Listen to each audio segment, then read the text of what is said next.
Hello viewers, आज हम fundamental जो पार्टनरशिप चैप्टर से कुछ एमसीक्यू बेस्ड क्वेश्चंस करेंगे। इन एमसीक्यू बेस्ड क्वेश्चंस के थ्रू मैं आपके पूरे चैप्टर को रिवाइज करवाने का प्रयास करूंगा। इस पूरे लेसन को हमने दो पार्ट्स में डिवाइड किया, पार्ट 1 और पार्ट 2। अगर आप पूरे चैप्टर को रिवाइज करना चाहते हैं तो पूरे दोनों पार्ट्स को ध्यान से देखिएगा आप। और साथ में अगर आप अपने नॉलेज को टेस्ट करना चाहते हैं तो पार्ट 2 के एंड में हम आपको एक क्विज़ का लिंक भी देंगे। आप उस पर क्लिक करके आप अपने नॉलेज को टेस्ट भी कर सकते हैं। तो आइए शुरुआत करते हैं आज के इस लेसन की।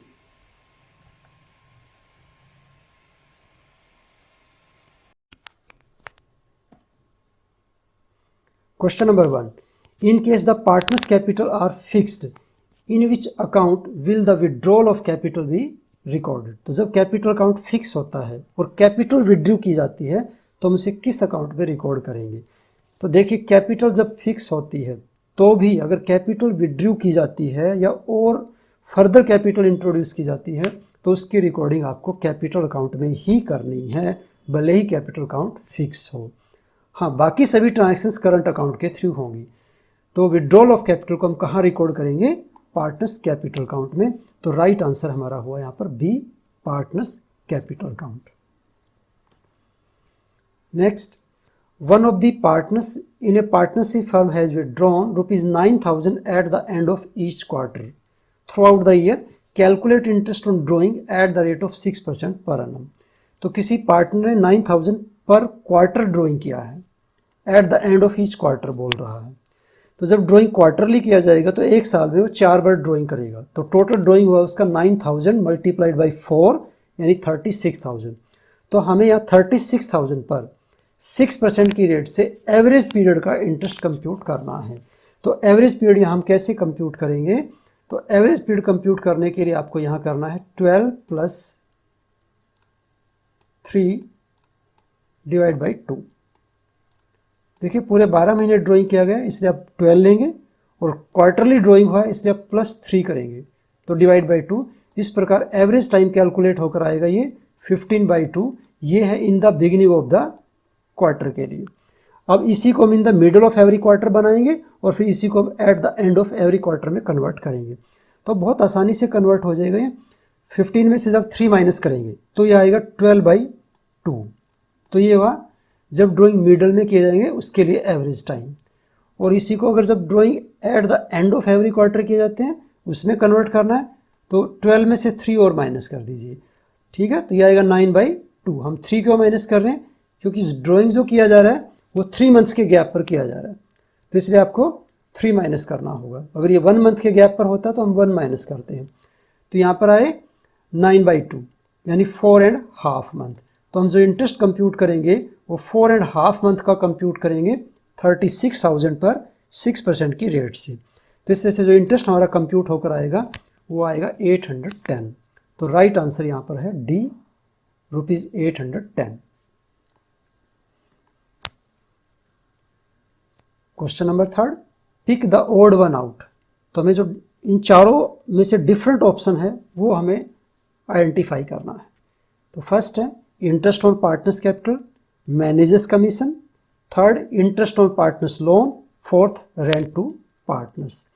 तो देखिए, इसमें से कुछ तो है चार्ज अगेंस्ट प्रॉफिट और एक है यहाँ पर एप्रोप्रिएशन ऑफ प्रॉफिट। तो इंटरेस्ट ऑन पार्टनर्स कैपिटल ये होता है प्रॉफिट का एप्रोप्रिएशन, इसको हम profit and loss appropriation account में लिखते हैं। और बाकी सभी आइटम है चार्ज अगेंस्ट प्रॉफिट जो प्रॉफिट एंड लॉस अकाउंट में लिखे जाते हैं।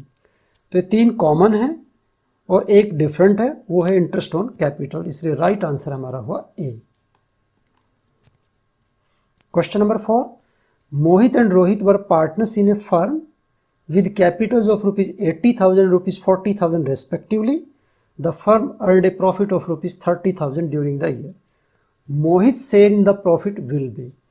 तो यहाँ आपको पार्टनर्स की कैपिटल बताई गई है और ड्यूरिंग द ईयर कितना प्रॉफिट अर्न किया फर्म ने वो दिया हुआ है 30,000। कहीं भी प्रॉफिट शेयरिंग रेशो नहीं दिया हुआ है। तो in the absence of partnership deed profits are shared equally. ठीक है। Question number 5, what is the maximum number of partners that a partnership firm can have. तो एक पार्टनरशिप फर्म में कितने मैक्सिमम नंबर ऑफ पार्टनर्स हो सकते हैं? 20, 10, 50 और 100। तो यहाँ राइट आंसर है 50। तो किसी भी फर्म में मैक्सिमम नंबर ऑफ पार्टनर्स 50 हो सकते हैं, 50 से ज़्यादा नहीं हो सकते हैं। Question number 6, if a fixed amount is withdrawn by a partner on the first day of every month for the last 8 months of the year, तो interest on total amount is charge for blank months. तो हमें बताना है अगर drawing in the beginning of every month हो और ये drawing last के 8 month में किया जाए तो हमें कितने महीने का इंटरेस्ट चार्ज करना होगा। तो एवरेज पीरियड हमें काउंट करके देना है। तो इसकी कैलकुलेशन आप कैसे करेंगे, जितने भी नंबर ऑफ मंथ्स के लिए ड्राइंग किया गया आप वो ले लीजिए। 8 month के लिए ड्राइंग किया तो 8, और क्योंकि मंथली ड्राइंग है एक एक महीने के गैप पर तो +1 कर दीजिए divide by 2।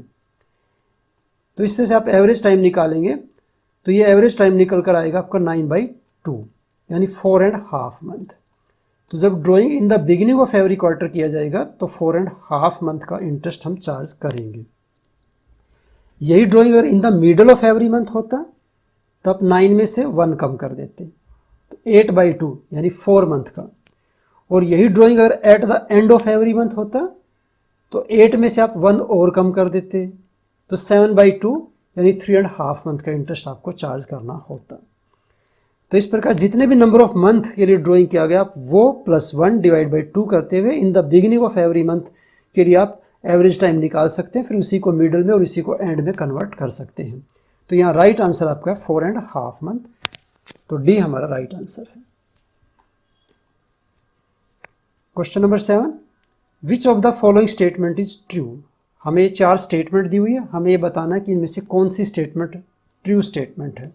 First, a minor can not be admitted as a partner. Second, a minor can be admitted as a partner only into the benefit of the partnership. Third, a minor can be admitted as a partner but his rights and liabilities are same of adult partner और none of these.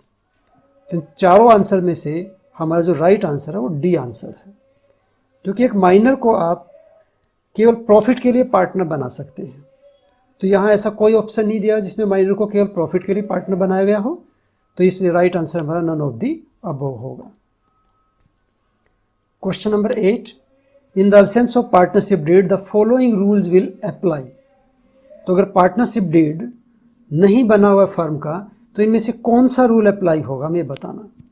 No interest on capital, profit sharing in capital ratio, salary to working partner, D 9% per annum interest on drawing. तो यहाँ जो हमारा right answer होगा वो होगा A. ठीक है, in the absence of partnership deed interest on capital is not paid.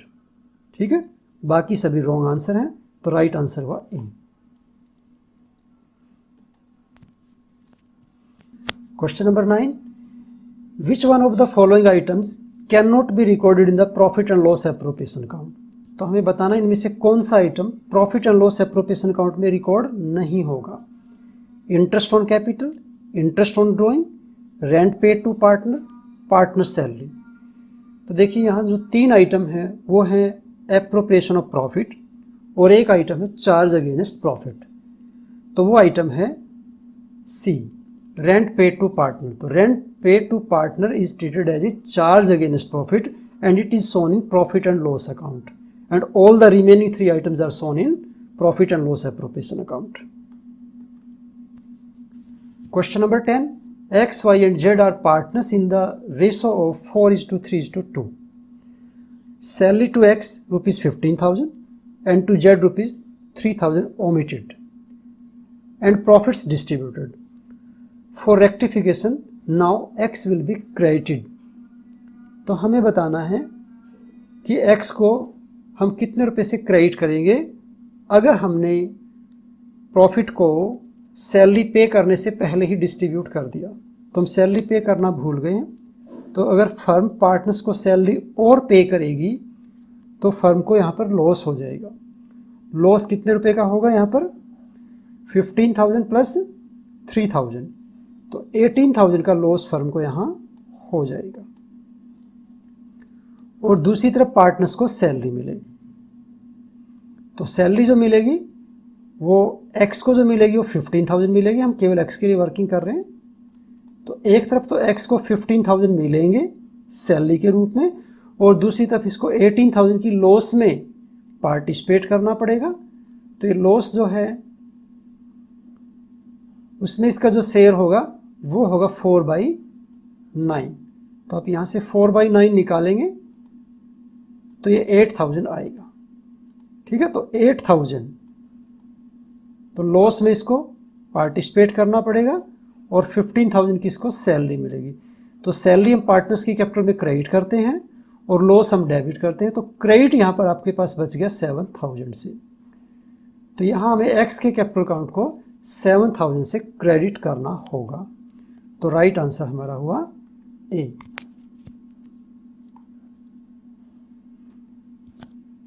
Question number 11, in a firm 10% of net profit after deducting all adjustments and reserve is transferred to general ledger। तो किसी firm में profit में से सभी प्रकार की adjustment और reserve की एडजस्टमेंट भी करने के बाद जो प्रॉफिट बचता है उसका 10% रिजर्व में ट्रांसफर किया जाता है। The net profit after all adjustment but before transfer to general ledger is ₹88,000। तो सभी प्रकार की एडजस्टमेंट करने के बाद, लेकिन जनरल ledger की एडजस्टमेंट करने से पहले हमारे पास प्रॉफिट है 88,000। तो हमें बताना कितना अमाउंट जनरल ledger में ट्रांसफ़र करना होगा। तो देखिए 10% आपको जनरल ledger में ट्रांसफ़र करना है, तो इसमें 10% तो आपका जनरल ledger का अमाउंट है और बाकी 100% आपका प्रॉफिट हुआ। तो ये वैल्यू जो आपको गिवन है ये है 110%। तो हम 88,000 में से 10% निकालना चाहते हैं, लेकिन ये 88,000 जो वैल्यू हमारे पास है ये 110% है। तो यहाँ हम 110% से 10% निकालना चाहते हैं वास्तव में।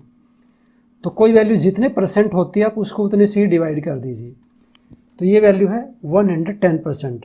100% प्रॉफिट, 10% रिजर्व, दोनों को शामिल किया तो 110% हो गया। ठीक है, इससे 10% आपको अलग करना है तो 10/110 करना पड़ेगा। तो इस तरह से हमारा आंसर जो आएगा यहाँ पर वो 8,000 कैलकुलेट होकर आएगा। तो राइट आंसर हुआ यहाँ 8,000। ओके, तो राइट आंसर है सी। नेक्स्ट है Mohit, Shobhit and Rohit are partners sharing profits and losses in the ratio of 2:1:1। Rohit is guaranteed a profit of ₹14,000। तो यहाँ रोहित को 14,000 के प्रॉफिट की गारंटी मिली हुई है। The firm incurred a profit of ₹20,000 during the year. तो फर्म को यहाँ पर 20,000 का प्रॉफिट हुआ है। Calculate the amount of deficiency borne by Mohit and Shobhit. तो मोहित और शोभित को कितने रुपए की डेफिशिएंसी यहाँ पर फेस करनी पड़ेगी वो हमें बताना है। तो देखिए यहाँ पर जो फर्म को प्रॉफिट हुआ है वो 20,000 हुआ है, और 20,000 में अगर हम रोहित का शेयर निकालें तो रोहित का शेयर बनता है 1/4। तो रोहित को प्रॉफिट मिलेगा 5,000, जबकि इसको गारंटी मिली हुई है 14,000 की। तो कितने रुपए कम मिले इसको, उतने रुपए की डेफिशिएंसी मोहित और शोभित को बोर्न करनी पड़ेगी। तो 9,000 का डिफरेंस रहेगा। तो 9,000 will be borne by Mohit and Shobhit in their profit sharing ratio. क्योंकि प्रॉफिट से डेफिशिएंसी किस रेशो में बोर्न की जाएगी ये नहीं बताया हुआ क्वेश्चन में। जब नहीं बताया हुआ होता है तो उसको प्रॉफिट शेयरिंग रेशो में ही बियर करना पड़ता है। तो 9,000 को ये दोनों 2:1 में बियर करेंगे, यानी 6,000 और 3,000। तो 6,000 की डेफिशिएंसी यहाँ पर मोहित बियर करेगा और 3,000 की डेफिशिएंसी शोभित बियर करेगा। तो राइट आंसर हमारा हुआ यहाँ पर बी। बी राइट आंसर है।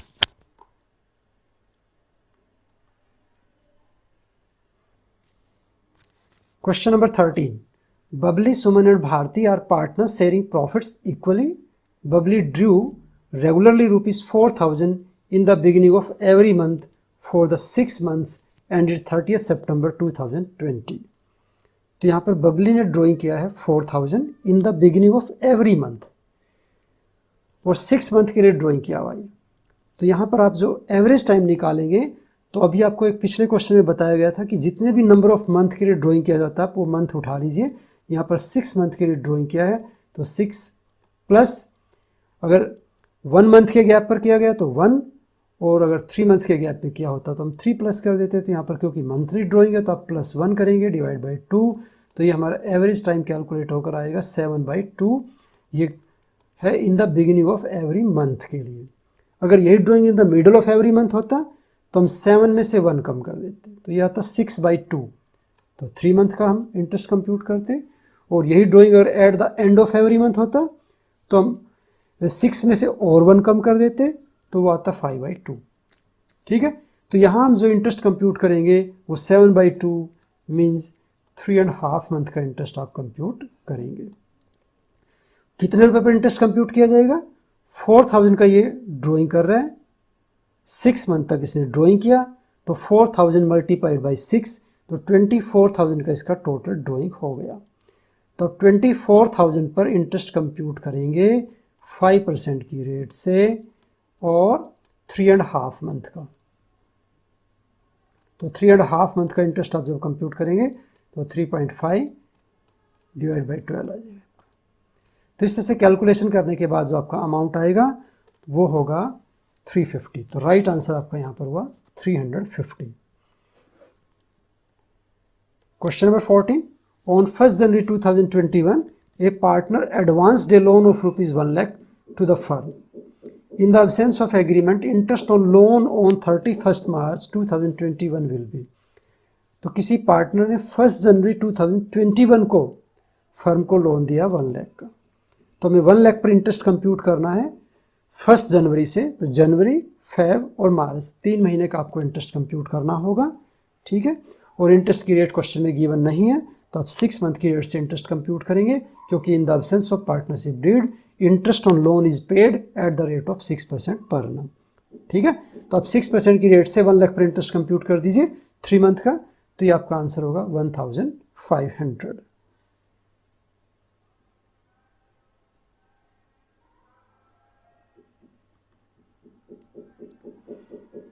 Question number 15, Nina, Meena and Reena are partners sharing profits in the ratio of 3:3:2. As per the partnership agreement, Reena is to get a minimum amount of ₹70,000 as her share of profit every year, and any deficiency on this account is to be personally borne by Nina. तो यहाँ पर रीना को guarantee मिली हुई है कि उसको 70,000 से कम का प्रॉफिट नहीं होगा कभी भी। अगर ये 70,000 से कम प्रॉफिट होता है अगर रीना को, तो उसको नीना पूरा करेगी अपने प्रॉफिट में से। The net profit for the year ended 31st March 2021 amounted to ₹3,12,000। तो यहाँ पर फर्म को प्रॉफिट हुआ है 3,12,000। Calculate the amount of deficiency to be borne by Nina. तो नीना को यहाँ पर कितनी डेफिशिएंसी बोर्न करनी होगी? तो यहाँ आप ये कैलकुलेशन कैसे करेंगे? आप 3,12,000 में इसका शेयर निकाल लीजिए, रीना का शेयर निकालेंगे तो रीना के प्रॉफिट शेयरिंग रेशो से मल्टीप्लाई कर दीजिए। रीना का प्रॉफिट शेयरिंग रेशो होगा यहाँ पर 2/8। तो अब जैसे ही 2/8 से मल्टीप्लाई करेंगे तो ये जो इसको प्रॉफिट में शेयर मिलेगा वो कैलकुलेट होकर आ जाएगा 2/8 से मल्टीप्लाई करने पर। ठीक है, और फिर उसको हम कंपेयर करेंगे 70,000 से। तो जितना भी डिफरेंस रहेगा, जितना भी कम रहेगा, उतना रुपया यहाँ नीना को बियर करना पड़ेगा डेफिशिएंसी के रूप में। लेकिन क्योंकि यहाँ पर शेयर ज़्यादा बनेगा आपका, जब आप इसको सिंप्लीफाई करेंगे तो सिंप्लीफाई करने पर ये अमाउंट आएगा आपका, ये अमाउंट कैलकुलेट होकर आएगा। आप इसको डिवाइड करेंगे 4 और 4 से इसको डिवाइड करेंगे तो ये 78,000 आ गया, कैलकुलेट होकर आया। तो यहाँ पर रीना को जो प्रॉफिट में शेयर मिल रहा है वो है 78,000, जबकि गारंटी मिली है इसको 70,000 की। तो जब गारंटी से ज़्यादा अमाउंट प्रॉफिट के रूप में मिलता है तो तब कोई डेफिशिएंसी नहीं आती। तो इसलिए अब नीना को यहाँ पर कुछ भी बियर नहीं करना पड़ेगा, क्योंकि इसको पहले ही गारंटी से ज़्यादा अमाउंट मिल रहा है। तो यहाँ पर नील अमाउंट हमारा आंसर हुआ। तो नील अमाउंट बियर करना पड़ेगा नीना को गारंटी की वजह से।